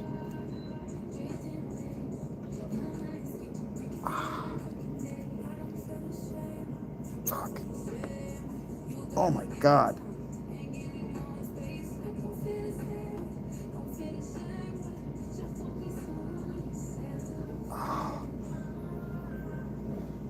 I'm doing great, Ashadu. How are you, man? No, this thing I'm doing is not easy. It's not easy for me. It does take a toll. Fuck, is that a pimple? Oh my god, that hurt. For those that don't like pimple popping, I'm sorry. You study psychology or you observe people, Cassie? Because you're talking to somebody who's been reading psychology journals for his own amusement since the early aughts. I'm fine. I just have a micro pimple on my nose that I accidentally touched, and it was extremely painful. Ow. It hurts real bad. It's right under my glasses. And it hurts. It's right in that fucking fold. This is what girlfriends are supposed to be for, I think. I'm actually convinced of that now. Nah. I think I got it. Damn.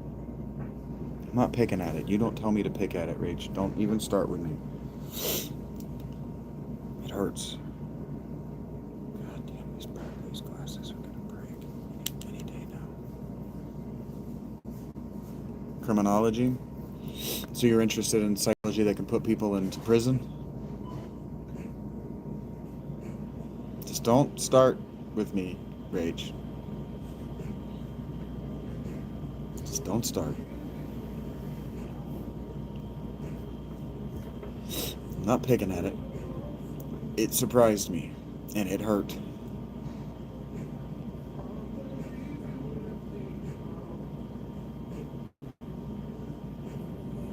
Yeah, mine too, cool beans. If I could pick a spot for pimples, it's either right there or right on the lip, like right here. I used to play trumpet, so getting the pimple right on the embouchure was just the fucking worst. I still have scars on the inside of my lips. Night, beans. Have a good night. I'm just teasing you, Casey. The micros do always hurt. Yep.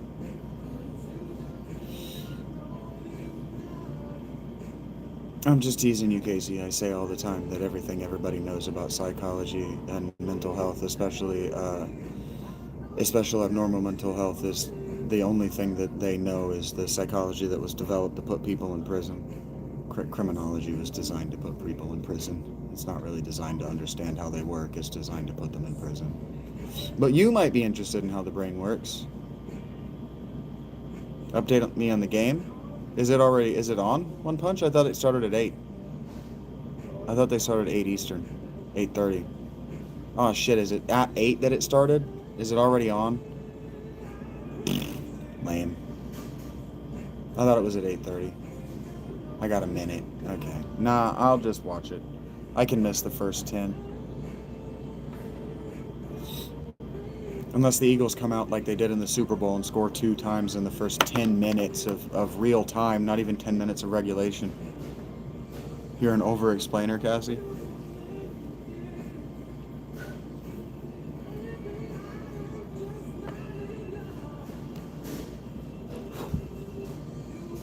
I forgot how time works and that 8:30 happens before 9 o'clock. So that's just entirely on me.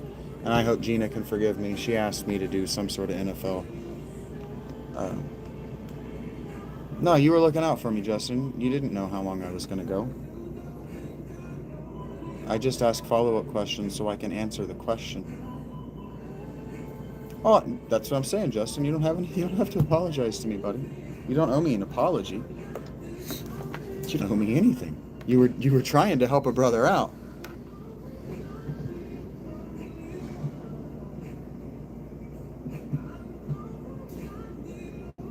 Because I can do either thing. I can watch it live or I can watch the replay. So if I had decided to not watch, it would make sense with the relay or the wind down stream. But now Gina asked me to try to figure it out, so I'm gonna do my best. It'll make a lot of money too if I'm good at it. Football's back, boys. Who's your team, Jeremiah? You an NFL guy? I thought we talked about you're a NCAA guy. My hair is starting to get really long. I really need to. I just don't want to because it's going to get cold. That's what I thought, Jeremiah. I asked you if you're a Daniel Jeremiah fan because you like App State. That's what I thought. I second guessing myself. Uh-oh. Okay. We got to keep an eye on the time too. I don't want to be here after quarter after. I'm going to get back to the tent.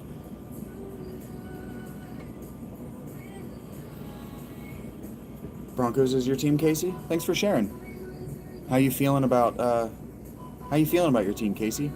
Has anybody seen Will in the last week? Have I missed him? Yeah, I remember you telling me, Jeremiah. I remember. I didn't see UNC got blown out. I haven't paid attention. I'm talking to you guys. I don't have time to look at football. Buffalo, heard that, Brandon. Sooner of college. College has 2 E's. Collage is the word you spelled, Casey. What did you say? Sooner? Well, I mean, it's only one season. I mean, it's only one game, Jeremiah.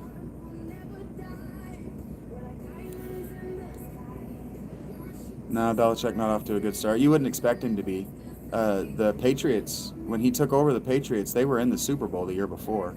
If not the Super Bowl, the playoffs, the championship. They were deep in the playoffs the year before Belichick took over. They were already a championship caliber team when he came in. NC State or NCU was a garbage franchise that just happened to have Drake May. WVU. You a Pat McAfee fan, Brandon? You like yeah, he didn't have Brady. That's what I'm saying. Well, it's not even about not having Brady. He doesn't have the playoff caliber defense either. He's got to establish it all from the start with new recruits. His first season, he told everybody it was probably going to be a losing effort. They weren't good his first few years in the Patriots either. It took him time. It takes time to establish a culture, especially when you're talking about these are 19-year-olds. These aren't pros. And Belichick flamed out in the NFL because he couldn't communicate with guys in their 20s. Titans, heard that, Jeremiah. Heard that, Brandon. But really, you're a Pat McAfee fan? You like I can't remember the quarterback. Is it Geno? It was Geno that went to West Virginia, right?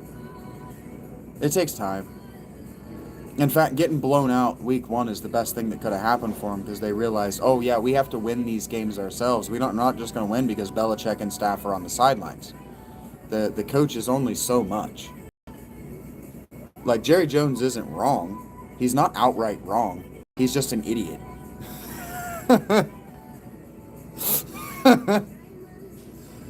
Oh, that's cool. Your uncle's NFL cards from the 90s? That's cool, Cassie. My dad collected those cards. Gino, you're a big Gino fan, Brandon? That's awesome. I'm glad I remembered correctly that Gino is West Virginia. So you're watching the Raiders this year, Brandon? I'm pretty sure that you said Bills, but still asking. Hey, Cindy, I almost missed you. How you doing, babe?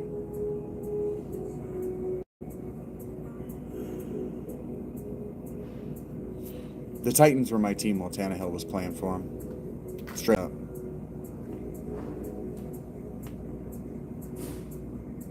Yeah, he's a WVU alum. He doesn't talk about WVU as much as he talks about Pittsburgh, but pull for the Vols. Heard that? Hey, everybody likes the Vols. Bills fan, understood. Bills fan does not override the WVU allegiance. Curious. For some people it does. For some people it does. Like Rich Eisen roots for anybody who graduated from Michigan, right? But he's a Jets fan. But he roots for Michigan first. So that's interesting. He roots for Michigan players before the Jets, but he was a Jets fan first. You can't let Tennessee, Casey? I do like the checkered end zone too, Justin. That just looks cool. I like that about college. Go Bills. Heard that, ominous. Welcome back.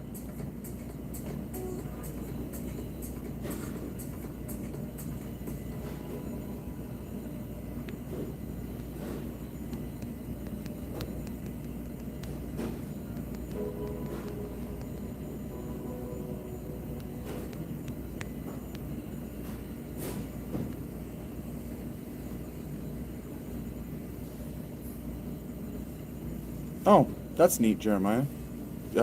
App State's had a quarterback transfer to the Vols. Cool. I didn't go to university and I don't follow the game, Brandon. That's why I ask how people do with that, whether they root unconditionally for their co-alums or what. Preschool wannabes? Prep school wannabes? Which school is that, Casey?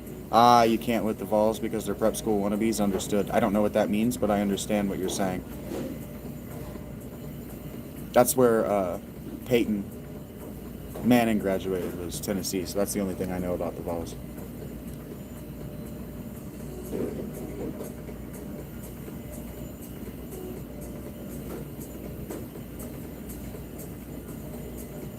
Why do you want to hush, Casey?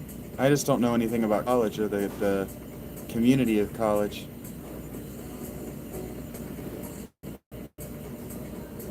Peyton is a national treasure. Peyton is a national treasure. You like hockey, Cindy? I watched a game of hockey. I have some fans on the channel, though. There are lots of guys watch the game. I just don't know anything about it, so I can't give you that if you want it. Yeah, Mississippi. Yeah, he was. What's the name of that? Give me a second.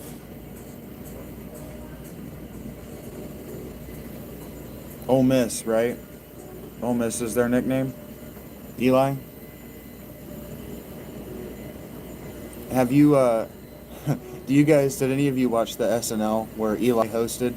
That's my favorite SNL. Eli Manning hosted SNL, and they did a sketch where he's working for the Big Brothers and Big Sisters of America organization, and his little brother starts getting bullied. He shoves this little kid around, and he's like, "I'm bigger than you now, Peyton. I'm not just a little kid anymore, Peyton. I've got 2 Super Bowls, Peyton." At this little 9-year-old.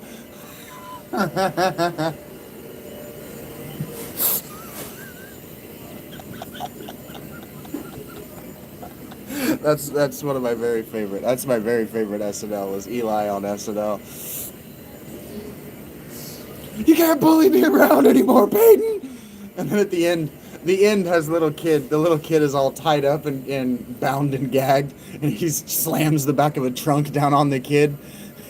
But just seeing Eli do that was very, because Eli. If you don't know Eli Manning, he's one of the most mild mannered, just real quiet, laid back dudes when he was playing, and it is accurate. Peyton used to wrap him up in styrofoam and old blankets and throw footballs at him when he was a little kid. It is accurate. Peyton absolutely bullied Eli. Peyton was the middle kid, and the older one is hilarious. He's hilariously normal. You're from Mississippi? That's funny. I like that you're from Mississippi and that's accurate.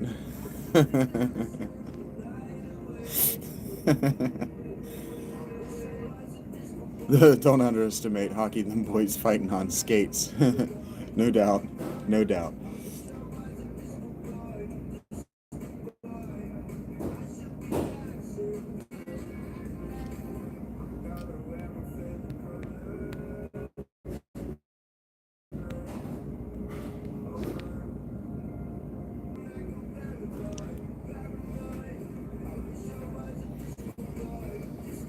A friend of mine just gave me one of the best things ever. Hey, hockey is awesome for Canadians. Canadians love that shit.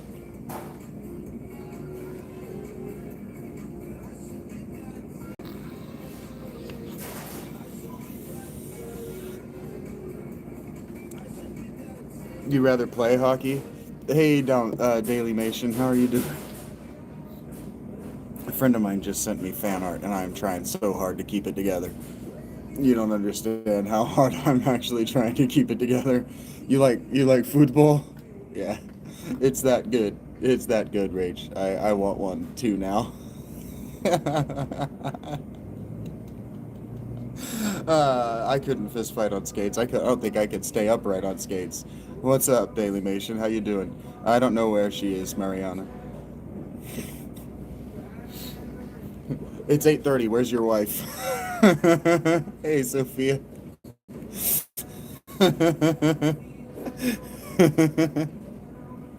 You souls have me nerd. You have me fucking nerd laughing again. Horse laughing.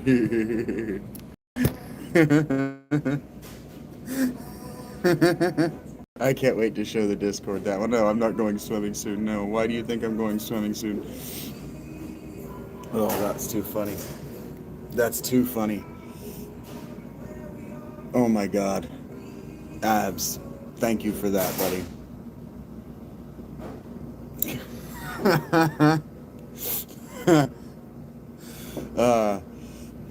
Oh man. Can I wrestle? I don't know what that means. I feel like that was probably a typo of some sort. Oh man.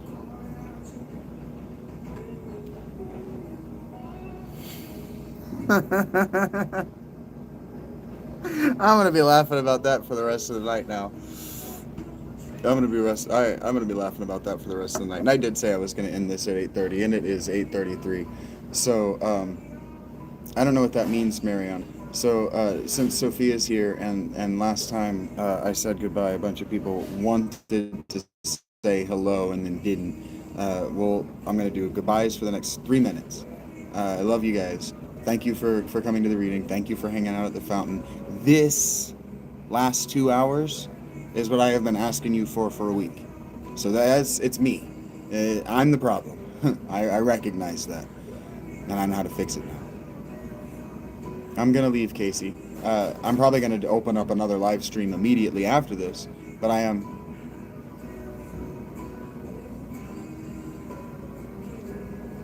Give me a minute. Yeah, I have to end this to open up just to give it a new name. Well, Casey, just keep an eye out for me. I'm not really going anywhere. It's just the internet, Casey. I know you are. I do need to laugh more. And that's what I've been telling you guys. If you want me to be funny and you want me to be in a good mood, you gotta give me space to do my art too. So you can't you tell I'm in a good mood, I'm feeling good, and it's not about the money. It's not about the money. Thank you, Abs. I'm going to figure out how to make that for real. That was awesome. That gave me a great big laugh. I'm going to figure out how to make that happen even if nobody buys it, because I know someone who will buy it. Thank you for that. That was hilarious. I'm going to share that with the Discord. I'm going to share that with all the people who like me, and I'm going to find a way to get that on the channel. So thank you for that. Yeah, I'm going to be talking to you guys in a minute. I just got to end this and open up a new one in order to get the game in my ear so that I can at least talk about what I'm hearing if I can't see it, right? Okay. Thank you guys. The goodbye part, the ending it is the hardest part for me. So make sure you hit that like, make sure you hit the notification bell, give me that sub, all those things that you're supposed to do so that you can know when I'm going to be live. Make sure you join the Discord. You can find the link through my Patreon. Thank you guys.